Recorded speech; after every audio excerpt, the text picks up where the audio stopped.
돈도 아까운데 명절이라고 이제 올 것도 없겠다. 나도 돈 들고 너도 돈 드는데 뭐 하러 와? 이제 차례도 안 지내고 너희들 밥 해주고 청소해주는 것도 안 할래. 명절마다 엄마 고생하는 것도 모르는 놈이야. 호주머니에서 나가는 돈만 아까운 놈. 아, 엄마, 그런 말이 아니잖아요. 이제 명절이고 뭐고 가족 행사 같은 건 다 없애자. 자식놈들 대접해주는 것도 너무 힘들어. 어버이날도 올 것 없고 생일도 서로 챙기지 말자. 왜 그래요, 엄마? 그럼 가족끼리 언제 모여요? 모이긴 뭘 모여. 이제는 그런 거 하지 말자. 너희들도 힘들게 찾아올 것 없고 돈 아깝게 그런 거 사오지 않아도 되니까 좋잖냐.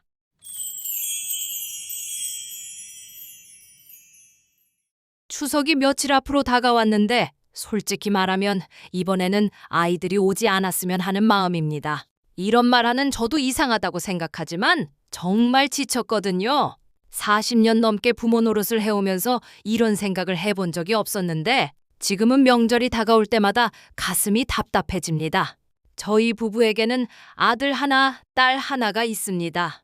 둘 다 결혼해서 아이들도 셋이나 생겼어요. 젊었을 때는 이 아이들을 키우는 게 인생의 전부였습니다. 남편이 밤늦게 일해서 벌어온 돈도 제가 부업으로 번 돈도 모두 아이들에게 쏟아부었어요. 좋은 학원 보내고 좋은 옷 입히고 맛있는 음식 해주는 게 제 삶의 기쁨이었거든요. 결혼할 때도 마찬가지였습니다. 아들이 결혼한다고 했을 때 저희는 평생 모아둔 적금을 털어서 전세 자금을 보탰어요. 그 돈이 3천만 원이었는데 당시 저희 노후 자금이었거든요. 하지만 아들이 어려워하는 모습을 보니 주지 않을 수가 없었어요. 딸이 결혼할 때도 마찬가지였습니다. 혼수며 예단이며 해서 2천만 원은 좋게 들어갔을 거예요. 그때도 아깝다는 생각은 전혀 안 했어요. 내 자식이 잘 되는 게 제일 중요했으니까요. 손주들이 태어나고 나서는 더 바빴습니다. 맞벌이를 한다는 아들 며느리를 위해서 거의 매일 아침마다 아들 집으로 달려갔어요. 첫 손주가 돌진할 때까지는 정말 제2의 육아를 하는 기분이었습니다. 기저귀 갈고 분유 타고 이유식 만들어주고 제 허리가 아픈 것도 잊을 만큼 정신없이 지냈죠. 딸도 마찬가지였어요. 딸이 직장 복귀한다고 하니까 또 달려가서 손주 돌봄을 도맡았고요. 그런데 언제부터인가 뭔가 이상하다는 생각이 들기 시작했어요. 아이들이 저희 집에 올 때마다 하는 말이 항상 똑같았거든요. 살기 힘들다, 물가가 너무 올랐다, 학원비가 부담된다. 이런 푸념들을 늘어놓으면서 은근히 도움을 요청하는 거예요. 처음에는 진짜 힘든가 보다 싶어서 가끔씩 도와줬는데 그게 너무 당연한 일이 되어버렸어요. 명절 때마다, 생일 때마다, 심지어 특별한 일 없을 때도 100만 원씩 보내주고 있더라고요. 남편이 은퇴하고 나서 저희 수입이 줄어들었는데도 그걸 멈출 수가 없었어요. 아이들이 힘들어하는 모습을 보면 자꾸 지갑을 열게 되더라고요. 손주들이 학원에 다닌다고 하면 학원비를 보태주고 여행을 간다고 하면 용돈을 주고 입학 선물이 필요하다고 하면 또 챙겨주고 그렇게 하다 보니 저희 통장 잔고는 점점 줄어들고 있었어요. 명절은 더 심각했습니다. 명절 준비라는 게 정말 보통 일이 아니거든요. 일주일 전부터 장을 보러 다니기 시작해요. 차례상에 올릴 과일이며 나물, 고기, 요즘 물가가 얼마나 비싼지 아세요? 소고기 1kg만 해도 8만 원이 넘어가고 배 한 박스가 15만 원이에요. 그래도 명절이니까 좋은 걸로 사야 한다는 생각에 아끼지 않고 샀어요. 거기다가 며칠 동안 머물 아이들 먹을 음식까지 준비하려면 장보는 돈만 50만 원은 좋게 들어가죠.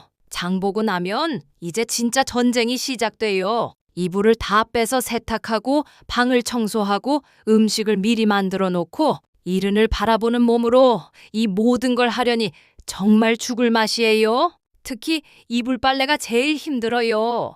식구들이 여러 명 오니까 이불도 많이 필요한데 장롱에 묵혀뒀던 이불을 그냥 깔아줄 수는 없잖아요. 그래서 명절 일주일 전부터는 매일 빨래만 해요. 허리가 끊어질 것 같아도 참고 하죠. 그런데 정작 아이들이 와서 하는 건 뭐냐면요.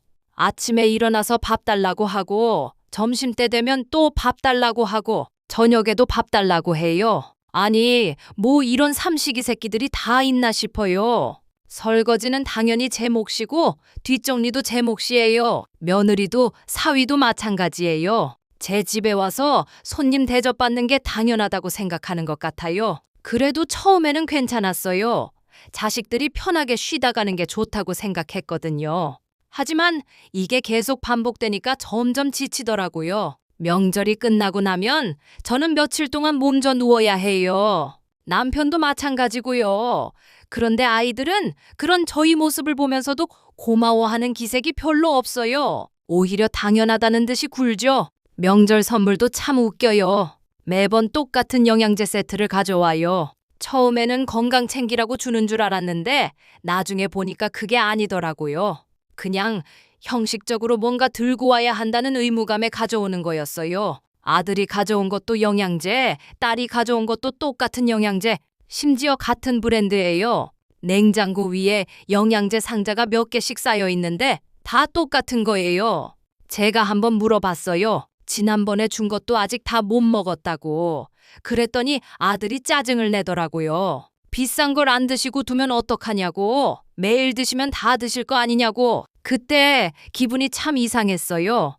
건강을 걱정해서 주는 게 아니라 자기가 돈 쓴 게 아까워서 하는 소리 같았거든요. 특히 올해 남편 칠순 때는 정말 서운했습니다. 환갑은 그냥 넘어갔어요. 코로나도 겹치고 아이들도 어리고 다 같이 모이려니 시간 조율이 어렵다나? 하여간 너무 바쁘다고 해서 그러려니 이해했어요. 하지만 칠수는 좀 달랐어요. 나이도 이른이고 앞으로 건강할 수 있는 시간도 얼마 안 남았는데 조촐하게라도 가족끼리 모여서 축하해주면 좋겠다고 생각했어요. 그런데 아들에게서 전화가 왔어요. 첫마디가 아버지 칠순 때는 잔치 안 하죠? 였어요. 물어보는 게 아니라 통보하는 투였거든요. 왜냐고 물어보니까 요즘 누가 칠순 잔치를 해요? 대충 식사 한 끼 함께 하는 게 어떨까요? 라고 하더라고요. 대충? 뭐 대충이라고? 대충이라는 말이 귀에 박혔어요. 아버지 칠순을 대충 넘기자는 거였거든요. 그래도 혹시나 해서 여행이라도 보내줄 생각이냐고 물어봤어요. 그랬더니 시간 내기가 부담되고 경기도 어려운데 지난번처럼 식사 한 끼만 해요 라고 하더라고요. 남편한테는 자기가 말씀드릴 거라고 하면서요. 그 말을 남편에게 전했을 때 남편 표정이 지금 생각해도 가슴이 아파요. 아무 말 없이 고개만 끄덕이더라고요. 평생 자식들을 위해 살아온 남편인데 자기 칠순조차 제대로 못 치르게 됐으니 얼마나 서운했겠어요.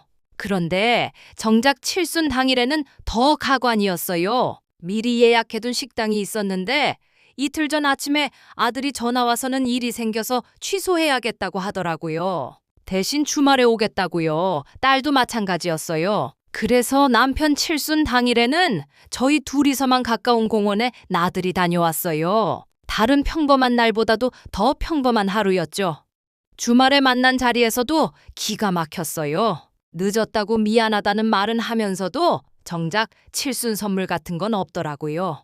식사 결제하는 게 선물인 것 같았어요. 대신 아들이 슬그머니 꺼낸 얘기가 뭐냐면 손주 학교 입학한다고 선물 없냐는 거였어요. 농담처럼 말했지만 눈빛을 보니까 진짜 바라는 게 보이더라고요. 저희는 아이들 생일이나 기념일은 절대 놓친 적이 없어요. 손주들 생일마다 용돈 봉투 챙겨주고 아들, 딸 결혼 기념일에도 챙겨주고 어린이날, 크리스마스 하나도 빠뜨리지 않고 다 챙겨줬어요.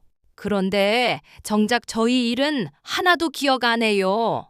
제 생일도 남편 생일도 결혼기념일도 아무것도 기억 안 하더라고요. 그래서 한번 물어봤어요.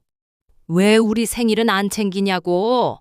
그랬더니 바빠서 깜빡했다고 하더라고요. 그런데 손주 학원비 달라고 할 때는 절대 안 깜빡하더라고요. 참 신기하죠? 아이들이 저희 집에 올 때마다 하는 얘기도 똑같아요. 물가가 너무 올랐다. 아이들 학원비가 부담된다. 생활비가 빠듯하다. 이런 푸념을 늘어놓으면서 은근히 도움을 요청해요. 처음에는 정말 힘든가 보다 싶어서 도와줬는데 이제는 패턴이 보여요. 특히 손주 학원비 얘기는 정말 지겹습니다. 요즘 아이들은 학원을 몇 개씩 다닌다고 하더라고요. 수학, 영어, 피아노, 태권도, 한 달에 들어가는 돈이 50만 원이 넘는다고 해요. 그런데 그게 저희 책임인가요? 자기들이 낳은 아이 키우는 게 왜 저희 부담이 되어야 하는지 모르겠어요. 형편껏 보내면 될 것을 그래도 처음에는 도와줬어요. 손주들이 좋은 교육 받는 게 나쁠 건 없다고 생각했거든요. 그런데 이게 한번 시작되니까 끝이 없더라고요. 100만 원 보내주면 고맙다고 하다가 몇 달 지나면 또 부족하다고 해요. 그럼 또 보내주고. 이게 반복되니까 저희 통장은 점점 줄어들고 있어요. 남편 은퇴한 지가 5년 됐는데 연금으로는 생활비도 빠듯해요. 그런데도 아이들 달라는 대로 주다 보니까 저희가 아껴야 할 판이에요. 외식 한번 하기도 부담스럽고 옷 한 벌 사는 것도 망설여져요. 그런데 아이들은 그런 저희 사정은 전혀 모르는 것 같아요. 그런데 정말 기가 막힌 건 며느리가 가끔 하는 행동이에요. 한 번은 아들 내외가 갑자기 전화해서 어머님이 잘하시는 갈비찜이 먹고 싶어요라고 하더라고요. 갈비를 사갈 테니 같이 해 먹자는 게 아니라 그냥 먹고 싶다는 말만 툭 하는 거예요. 그러면 제가 알아서 갈비를 사다가 준비해 놓아야 하는 이상한 구조가 되어버리는 거죠. 갈비 2kg 사는 데만 15만 원이에요. 거기다가 양념 재료, 야채 다 해서 20만 원은 들어가죠. 하루 종일 정성스럽게 끓여서 갈비찜을 만들어 놓으면 아들 내외가 와서 맛있게 먹어요. 그리고 며느리가 하는 말이 잘 먹었어요. 감사합니다예요. 그 한마디로 갈비값을 대신하는 거죠. 그럴 땐 잘 먹어주니 뿌듯하기도 하다가도 지금 내가 얘네 식모인가? 라는 생각도 들어요. 잘 먹었다는 립서비스로 끝내기엔 이젠 너무나 힘든 노동과 제 돈이 들어가는 일이니까 말이에요. 자식들과 외식을 함께 하러 나가면 그 비용도 당연히 남편이 내요. 아들 내외는 식사비 부담은 당연히 부모 몫이라고 생각하는 것 같아요. 계산서가 나와도 뒤도 안 돌아보고 나가버리거든요. 당연히 제 자식 입에 들어가는 건 뭘 해줘도 아깝지 않아요. 하지만 이제 저희도 연금 말고는 일정한 수입이 없고 장성한 자식이 둘이나 있는데도 언제까지 늙은 부모의 등골을 빼먹을 건지 이제는 부담스러워지고 있어요. 저희가 젊었을 때는 부모를 당연히 모셔야 하는 존재로 생각해 왔어요. 효도하는 게 당연했고 부모님 생활비 드리는 것도 의무였죠. 그런데 요즘 부모는 다른 것 같아요. 잘 사나 못 사나 기댈 수 있는 언덕으로 여기는 것 같아요. 언덕이라고 하면 사실 좋은 말이지만 솔직히 말하면 나의 빨대라고 생각하는 것 같아서 씁쓸해요. 우리 세대가 중간에서 참 힘든 것 같아요. 부모는 부모대로 모시고 사는 게 당연하게 여겨졌고 자식들은 자꾸 뭘 해달라고만 하고 그러고 보니 작년 추석 때도 비슷하게 정말 화가 났었어요. 명절 준비하느라 며칠 전부터 죽어라 했는데 아들이 와서 하는 말이 요즘 명절 선물 진짜 비싸네요 였어요. 그러면서 계속 투덜거리더라고요. 영양제 하나 사는 게 그렇게 부담되냐고 말하고 싶었는데 참았어요. 그런데 그 다음날 아침에도 똑같은 소리를 하는 거예요. 괜히 비싼 거 쓸데없이 사왔네요. 드시지도 않는 거를. 그때 정말 화가 머리끝까지 올랐어요. 자기들이 똑같은 걸 2개씩 사와서 남은 거라고 했는데도 계속 그런 소리를 하더라고요. 그러면서 밥을 먹다 말고 또 투덜거리기 시작했어요. 요즘 명절 선물이 얼마나 비싼지 괜히 비싼 거 사왔다고. 드시지도 않는 거를 왜 샀는지 모르겠다고. 제가 정성스럽게 차려준 밥상에서 그런 소리를 하는 거예요. 그때 정말 참을 수 없었어요. 어제 저녁부터 아침까지 아들 가족이 먹은 음식값만 계산해봐도 영양제 값의 몇 배는 될 텐데 그런 건 당연하다고 생각하면서 고작 몇만 원짜리 영양제가 아깝다고 하니까 화가 치밀어 올랐어요. 아들은 다음에는 김 세트 같은 거나 사오겠다고 뭐 비싼 거를 뭐하러 쟁여놓냐고 하더라고요. 그 순간 저도 폭발했어요. 너희가 똑같은 걸 사와서 남은 거라고 했는데도 자꾸 돈 타령을 하니까 정말 기가 막혔거든요. 제 목소리가 높아지면서 그동안 참았던 모든 게 터져 나왔어요. 너희가 어제부터 먹은 음식값이 그 영양제보다 훨씬 비싸다고? 소갈비찜에 잡채에 불고기에 10만 원 가지고는 택도 없다고 소리쳤어요. 그러자 아들이 황당하다는 표정으로 그거랑 이거랑 다르다고 하더라고요. 그 말에 정말 기가 막혔어요. 자기가 먹는 건 당연하고 부모한테 주는 건 아까운 거였던 거예요. 그래서 제가 쓸데없는 거 올 때마다 아무것도 사오지 말고 너나 사서 부지런히 먹으라고 했더니 아들이 무슨 말을 그렇게 하냐고 하는 거예요. 저는 우리한테 주는 영양제가 너무 아까운 것 같으니까 하는 소리라고 비싼 돈 들여서 사온 거니까 그렇다고 했어요. 그때 제가 완전히 이성을 잃었나 봐요. 그동안 참았던 모든 게 터져 나왔어요. 돈도 아까운데 명절이라고 이제 올 것도 없겠다. 나도 돈 들고 너도 돈 드는데 뭐 하러 와? 이제 차례도 안 지내고 너희들 밥 해주고 청소해주는 것도 안 할래. 아들이 입을 다물고 멍하니 저를 쳐다봤어요. 자기도 기분이 상했는지 일어나서 가족들을 챙겨 나가려고 하더라고요. 그때 남편이 한마디 했어요. 명절마다 엄마 고생하는 것도 모르는 놈이야. 지금껏 먹이고 도와주고 했던 건 생각도 안 하고 지 호주머니에서 나가는 돈만 아까운 놈. 아들이 아무 말도 못하고 나갔어요. 그 순간 저는 제가 너무 감정적으로 한 건 아닌가 싶었는데 남편이 오히려 잘했다고 하더라고요. 그때 처음으로 자식들이 우리를 어떻게 생각하는지 알 것 같았어요. 그냥 돈 나오는 ATM 기계 같은 거였던 거예요. 필요할 때 가서 누르면 돈 나오고 밥 나오고 청소도 해주고 그런 편리한 기계 말이에요. 기계한테는 고마워할 필요도 없고 기계가 힘들어하는 것도 신경 쓸 필요 없잖아요. 그런 생각이 드니까 정말 서글퍼지더라고요. 40년 넘게 이 아이들을 키워왔는데 결국 이런 관계가 된 거구나 싶어서요. 제가 너무 잘해줘서 그런 건지 아니면 요즘 젊은 애들이 다 이런 건지 모르겠어요. 제 잘못이죠. 제가 자식을 잘 못 키웠나 봅니다. 저희는 명절 한 번에 100만 원 넘게 쓰면서도 기뻤어요. 자식들이 와서 맛있게 먹는 모습 보는 게 좋았거든요. 그런데 자식들한테는 저희가 쓸데없는 존재였던 거예요. 자기들이 와서 받아먹는 건 당연하고 부모한테 주는 건 쓸데없는 돈이었던 거죠. 그날 이후로 제 마음이 완전히 바뀌었어요. 그날 밤 남편이랑 오랫동안 얘기했어요. 어쩌면 저희가 너무 잘해줘서 자식들이 이렇게 된 건 아닌가 하고요. 무조건 주기만 하니까 그게 당연한 줄 알게 된 것 같았어요. 생각해보니까 모든 게 일방적이었어요. 저희는 아이들 결혼 때 몇 천만 원씩 도와줬지만 아이들은 저희 결혼 기념일도 기억 안 해요. 저희는 손주들 생일마다 용돈 봉투 챙겨주지만 아이들은 저희 생일에 안부 전화 한 통 없어요. 저희는 아이들이 힘들다고 하면 100만 원씩 보내주지만 아이들은 저희가 아파도 병문안 한 번 안 와요. 이게 정상적인 부모-자식 관계인가 싶었어요. 아무리 부모-자식 사이라고 해도 너무 일방적인 건 아닌가 하는 생각이 들더라고요. 그날 이후로 저희는 아이들과 연락을 끊었어요.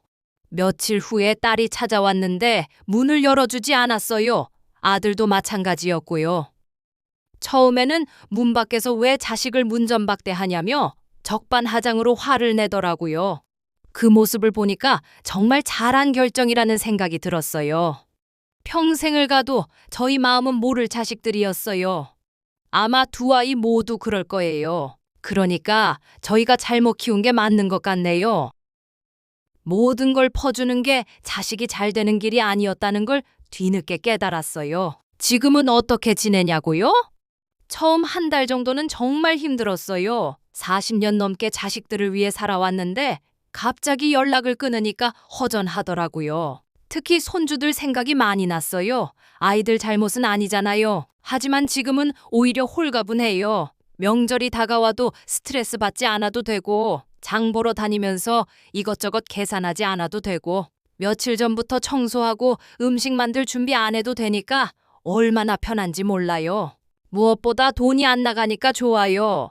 저희도 이제 나이가 들어서 병원비도 많이 들고 몸이 아픈데 좋은 음식도 사 먹어야 하는데 예전에는 그런 돈도 아껴가면서 아이들 주는 돈 마련하느라 고생했거든요.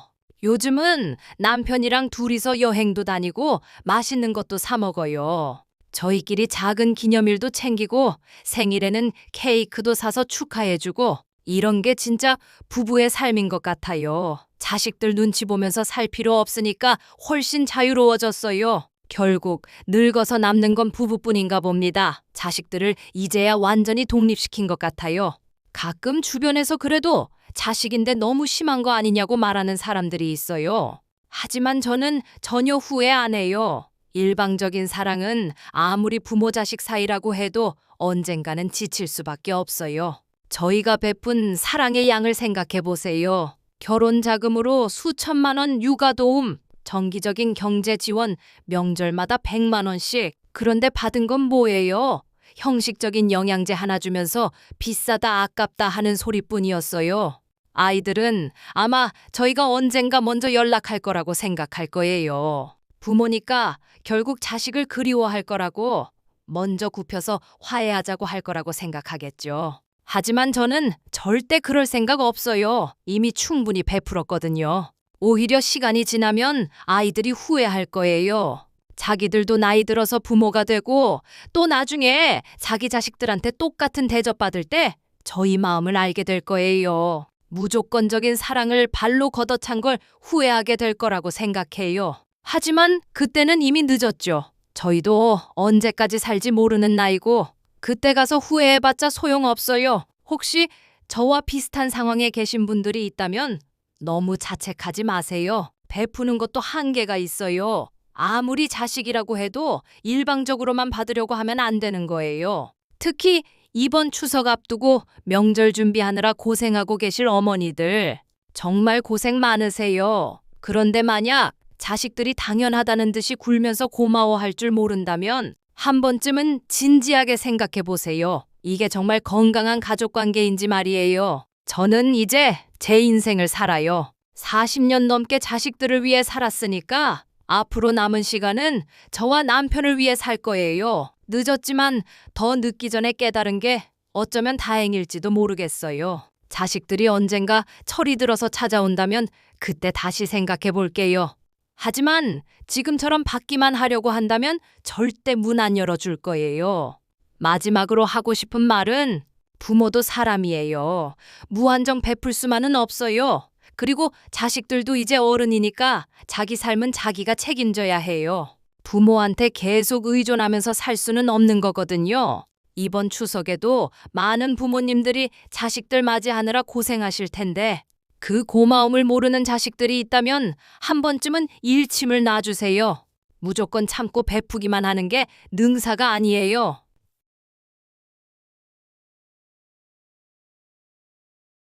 추석을 앞두고 많은 부모님들이 공감하실 이야기였습니다. 가족 관계에서도 서로에 대한 배려와 감사가 얼마나 중요한지 다시 한번 생각해 보게 됩니다. 여러분의 생각은 어떠신지요? 구독과 좋아요를 눌러주세요. 더 감동적이고 재밌는 사연들로 찾아뵙겠습니다.